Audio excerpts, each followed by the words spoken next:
Hello everyone, welcome to the Scumdog's Kennel. I'm your host, Chris Williams, and in today's Cryptid Corner mini-episode, today I have two very bizarre stories, folks. We have a near-death experience that involves the god Pan, and this encounter with a Centaur. Both entities are very strange, folks, and from mythological times. So let's get into the first article. Near-death experience, cosmic Pan vision, lost aunt in the abyss, and a vanishing library apparition in Quebec. Let's get into it now. In February 2011 in Quebec, a medical crisis led one reader into an experience that they believed opened the door to something far beyond ordinary consciousness. What began in a hospital setting became a layered encounter involving a cosmic vision of Pan, a deceased aunt who had died by suicide years earlier, and a later waking apparition in a public library. Cases like this matter because they sit in the crossroads of near-death experience, research, crisis, apparition reports, and possible after-death contact, leaving open the hardest question of all: what exactly came back with the witness?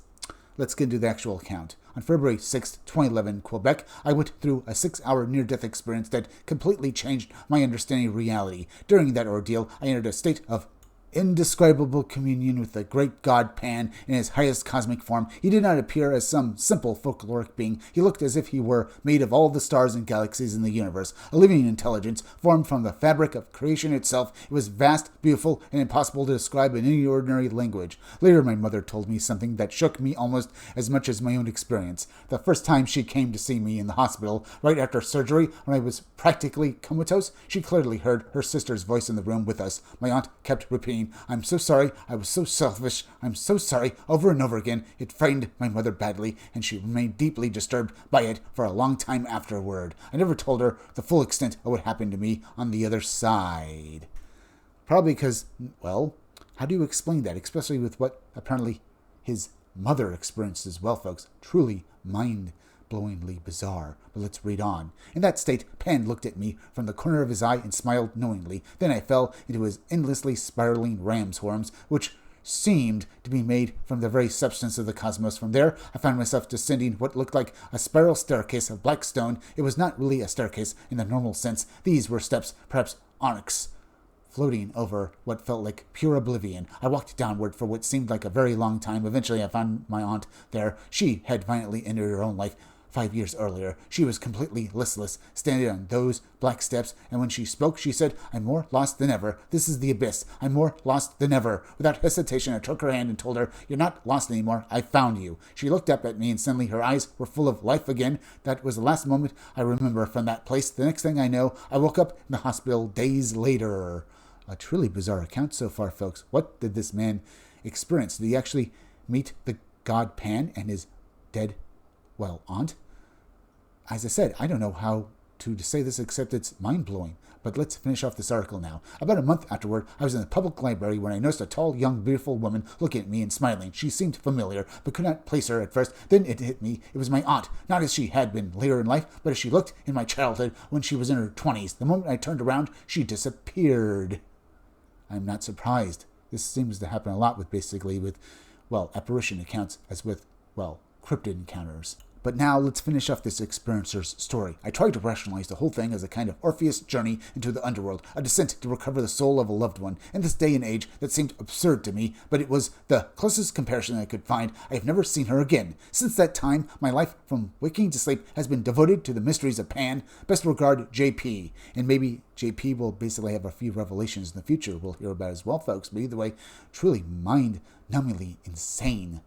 Is it true, folks? Perhaps. But that's only this story, folks. We're going to talk about this a little more later. Let's get on to the next article, which is just as absurdly insane and involves a Centaur. Let's read the title of this article. Terrifying Centaur encounter near Flagstaff, Arizona, leaves workers injured and shaken. I would imagine so with what they encountered, folks, with an actual Centaur. And the fact that they encountered possibly a real Greek, monster, folks, is amazing. Let's get into it now. One nighttime drive east of Flagstaff, Arizona, turned into a violent, deeply unsettling encounter that the witness and witnesses have never forgotten. What stepped into the highway was not described as an animal, a man, or anything else explained, but something in between a massive human-horse hybrid carrying a wooden club and the shock of seeing it may have killed one of the men.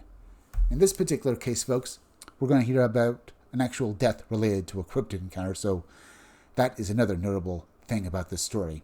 Let's continue. One of my cousin's brothers told me this story. He works in construction, and he told me about 3 men he works with. All 3 are Mexican, and one of them is older than the others. This happened east of Flagstaff, Arizona, on the road toward Leeup, maybe around 20 miles from Flagstaff. That area has many cinder cones and hills. There is a stretch of highway there that drops down a long incline. The 3 men were driving out of Flagstaff one night. I do not remember where they were headed, but it was late and the older man was driving.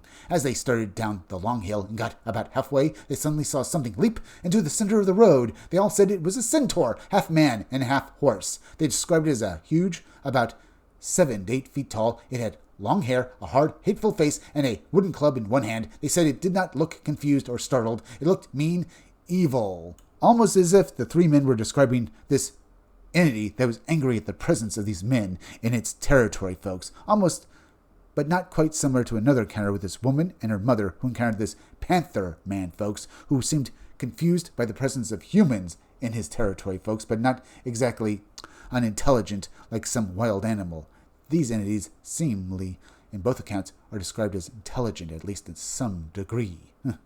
Very interesting, but let's read on. The sight of it terrified them. The driver swerved off the road, and the truck rolled. The men managed to crawl out, but the older driver was having a heart attack. They called 911, and they were taken to Flagstaff Medical Center. They never told hospital staff or anyone else what they had seen because they believed nobody would accept it. Afterward, the older man recovered, but all 3 kept coming back to the same question, asking each other if they had really seen what they thought they had. Each one said yes. Each one agreed it was the same thing. Later, they told my cousin about it, and he went to speak with a Navajo medicine man. He asked him directly about the being. According to my cousin, the medicine man told him the story was true. He said there are 7 of these centaur beings that have been seen over the years, and that the one described by the witness, the long-haired one, is the evil one, the mean one. I heard stories like this before when I was younger, passed around by friends, but I never knew what to make of them. After hearing this account, I took them more seriously. My cousin said the 3 men were still traumatized by what happened and swore they would never again travel that road at night. But didn't they mention earlier that this was going to lead to the death of one of these witnesses, folks? Maybe the actual death isn't really relevant to the story, folks, because perhaps the older man, he already basically had a heart attack, and he was probably already basically in need of medical attention. But I would imagine the stress of seeing this entity, folks, could lead to, this man's death eventually. Beyond that, I can't really say, folks, but I'm glad so far in the story, it looks like the older gentleman, survived after the heart attack. But, him and the other 2 men, they have no idea what they actually saw, folks. What was this centaur-like entity, folks? Now, centaurs are a Greek entity, folks, much like Pan is. So why would they be seen over in Native American land like this, folks? In Native American lore, at least in some tribes, folks, they say the horse was given to them by the gods and is part of their, creation myth. Now, horses went extinct on the North American continent thousands of years ago, folks, and horses that exist here now were brought over by Europeans when they discovered the New World for themselves. The thing is here, folks, these horse myths that Native Americans have, some of them, at least by skeptics' standards, say only go back a few hundred years after the discovery of the New World, but some people say they're a bit older, going back to maybe a deeper and older mythological cycle, maybe having to do with basically these half man, half horses and a creation myth. But some people, skeptics, will argue that isn't just the case, that, these legends only go back a few hundred years to the introduction of horses on, Native American land when they basically made it over here. Who knows, folks? Maybe there's a deeper myth, and maybe these centaurs have something to do with it. Now, the entity, Pan, that man encountered, who knows, folks? Maybe there is a cosmic being, the god Pan, who also exists, folks. We can only just guess at it. Anyway, we're at the end, so please go subscribe to my YouTube channel. Read comics that are bad for you. You can use the YouTube link down below in the descriptions or the chat to go subscribe to me. Hit that like button for me. Make sure you're still subscribed. Leave some comments down below. Hit that bell for notifications. Make sure to hit the part of the bell that give you all future notifications, and please share this video out. I'm Chris Williams from the Scumdogs Kennel. Thank you all for joining me. I'll be back again tomorrow with another great video, so be sure to come back again then. Until next time, folks, I'll see you all again soon.